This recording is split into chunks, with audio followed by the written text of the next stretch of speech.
Hello again, it's Lock Noob, and in my previous two videos I have been doing beginner's guides to dimple lock picking and raking. Clearly, if you're going to do any dimple lock picking, you need some dimple lock picks, and you'll have seen me use this pick here in those videos. So I thought I'd do a review of the three most common dimple pick sets which I've seen in the lock sport community in the UK. The first one being this GOSO. It's sort of an 18-piece kit, but it depends on how you count it. And I've seen it advertised as a 14-piece, a 17-piece. They're all pretty much the same kit, although there are variants. So I'm going to be reviewing this one, but don't leap straight forwards and buy it if you like the review. As I said, I'm going to look at the top three, including this fixed handle kit and the wonderfully named Honest Dong Shi kit as well. So it's really worth holding off and watching all three reviews. As I go through the reviews, I'll be comparing all the kits together as well, so you should get a fair idea of what you might want to buy.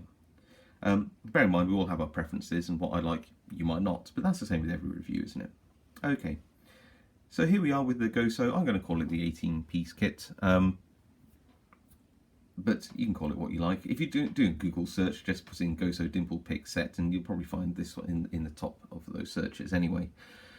What do you get in it? Well, the picks themselves come in a box, pretty serviceable, pretty horrible green colour, but serviceable. It is at least properly hinged as opposed to just some folded plastic. It clips together quite nicely and solidly, and it's got some foam padding. The only downside is, of course, it's basically just a box, and this whole set just rattles around mercilessly inside it. So is it a good solution? Not really, but it is serviceable and it works. And these tips seem to be made of a pretty hard steel, so I don't think you're going to necessarily damage them, although you might. The eagle-eyed amongst you notice I have damaged one of them. I'll come on to that in a minute as well as part of the review. So, apart from the box, what do you get with this GOSO kit? Well, you get some interesting flat Z wrenches. They're both pretty much the same actually. I'll pull them up. There we go. Put them together and you should see that they are pretty much in every way identical. So why having two of them is important in this kit, I don't know. You also get a very weird flat tension wrench, which I've never really used, and comes slightly bent. How would you use this one? Well, the standard Z wrenches, you'd use the offset at, well, let's say 90 degrees, and that's quite useful for getting some leverage and tension on the lock. You can use the thicker end if the lock will take it, and I assume therefore that is what this is for. You can use the flat of this to get in there and provide some tension, but the angle's weird and horrible.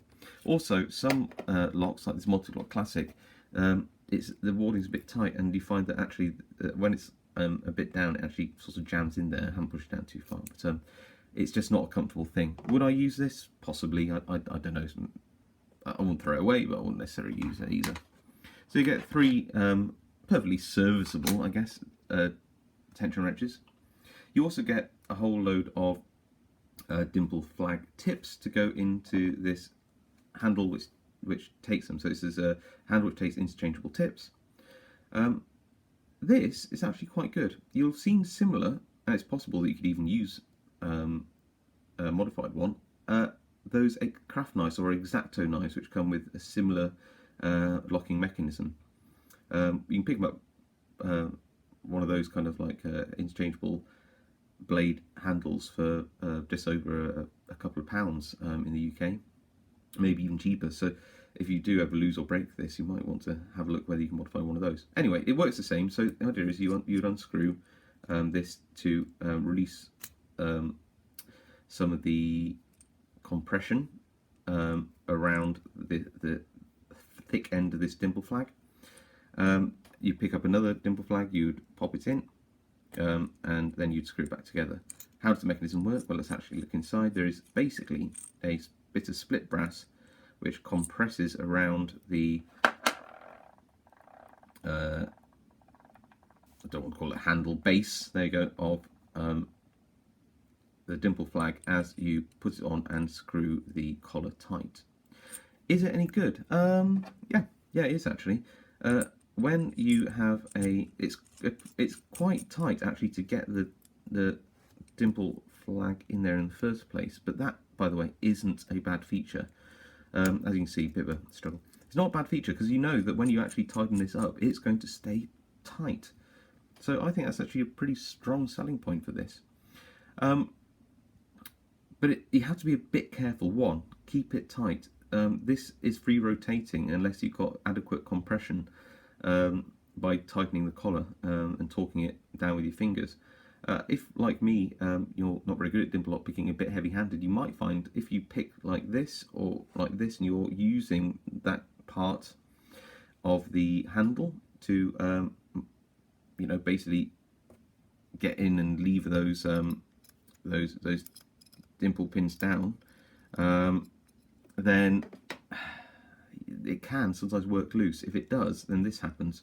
The tip rotates freely, and whilst you're probably not going to lose tension on your lock because that's a you know, you do that differently. It's really frustrating. You have to sort of somehow retain tension whilst trying to screw the tip back on, and so basically what I'm saying is it's probably part getting used to it, rotating at the silver part, or being very gentle and basically better at dimple lock picking than I am by using this golden part.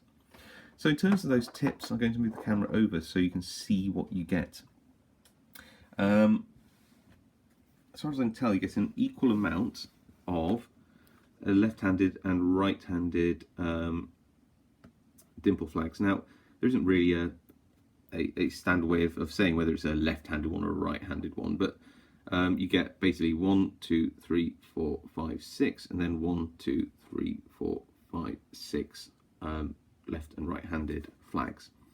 You'll also notice, if I move the camera in a little closer even, that those flags are slightly longer and shorter than each other. So you can see that this one here is quite short, this one's quite long, and some of them are curved. So this one is a curved one, and its partner over here is curved. You also get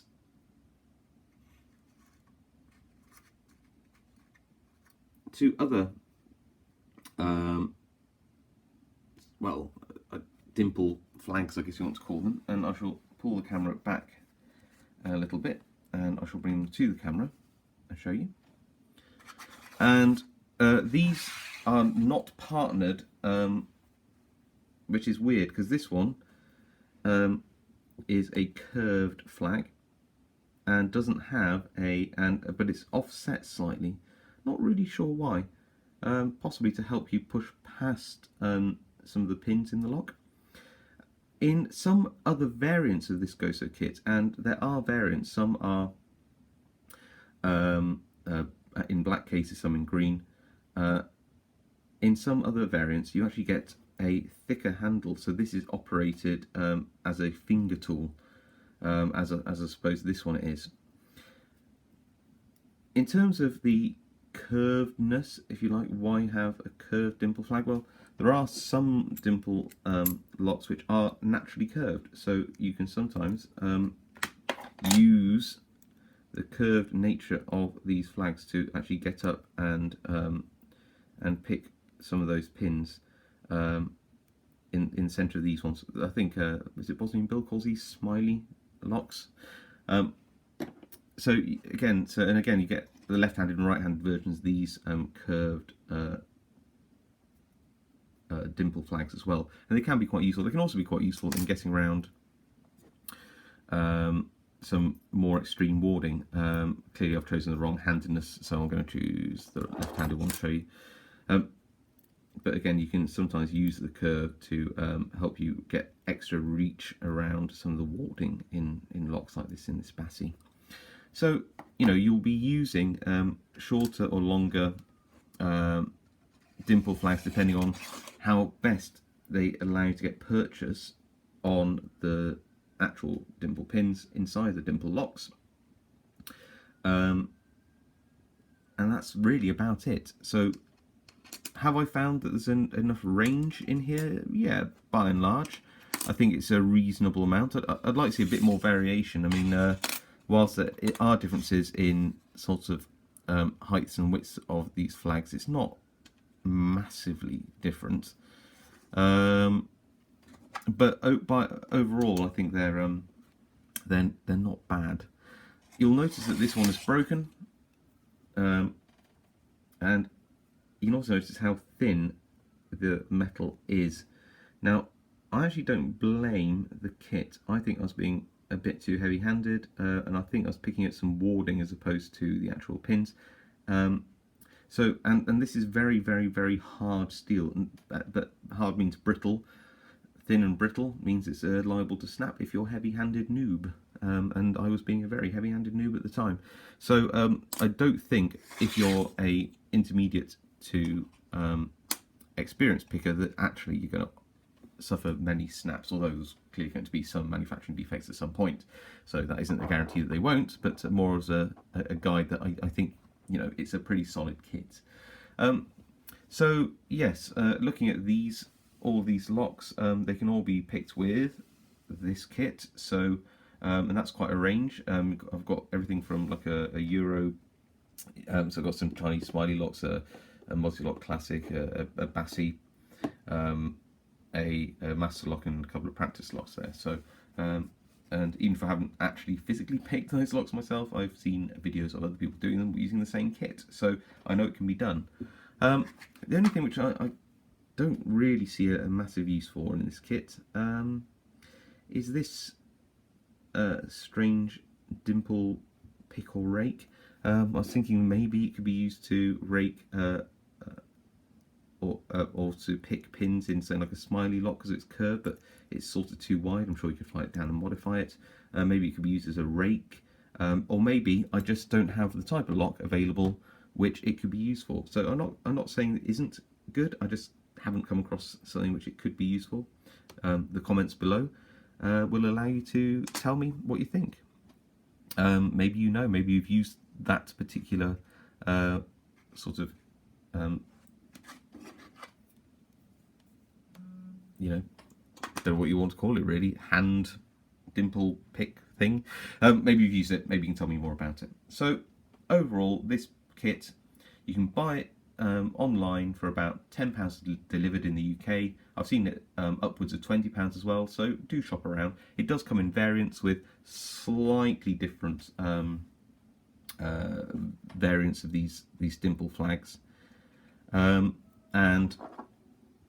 the case, as I said, comes in things like black and green and all sorts. So do shop around. They're pretty much the same kit. I don't know whether just one factory somewhere pumps them out and brands like GOSO stick their name on it. I don't know what's happening, but by and large I think they're all the same from what I can tell from the pictures at least. And I actually think it's a pretty good kit.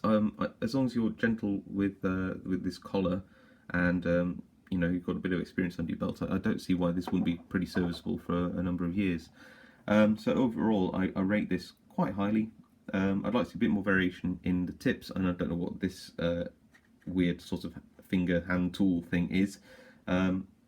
And I'm not massively enamoured with this tension wrench, but you know, we're talking about a kit for a tenner. I reckon you're getting a lot for your money there, and certainly it'll help you get into dimple lock picking. So yeah, a big thumbs up from me. Okay, I'll see you next time when I'll be looking at and comparing it, this well, fixed handle dimple pick kit. Be looking at that a bit more closely next time.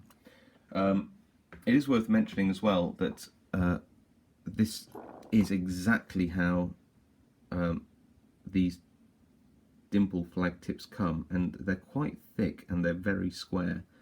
I haven't got around to it yet, but others have, and I would also recommend sanding these down to get a more round profile to allow you to not get caught up on the warding inside the locks. I haven't had time to do it on this one, but I have on another one I'm going to show you later. Okay, so as I said, good kit, really good value. I really can't see anything wrong with it for the price, really. So so yes, I'll come back to you next time and show you another kit, and then we'll compare them.